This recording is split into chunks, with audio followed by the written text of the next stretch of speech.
Lilibet's 5th birthday. The Duchess of Sussex has released something on Insta. Yeah, hasn't that time flown by? And as you can see, you know, as Meghan always does, very carefully staged photographs where we see a lot of hair for Lilibet, but we're not seeing her face. And I think they're doing that for all the right kind of security reasons.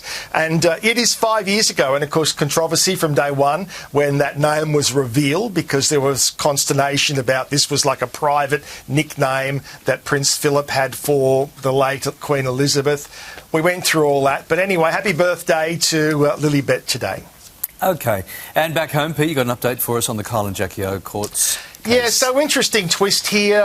It may amount to nothing, but certainly at the moment everyone's grabbing at what they can before this gets into court later in the year. So what has been obtained today is a letter from the ARN radio network to the media regulator to say, ACMA they are called, and to say what the radio network believes the radio show is about.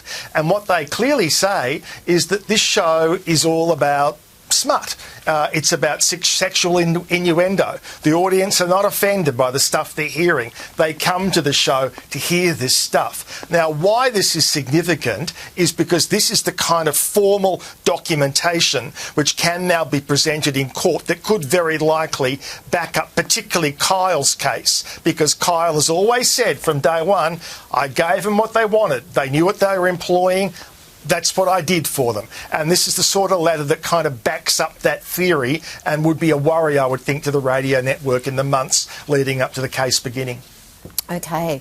The personal collection of late radio king John Laws has sold for a staggering amount, Pete. Yeah, they've done extraordinarily well with this one, $4.6 million.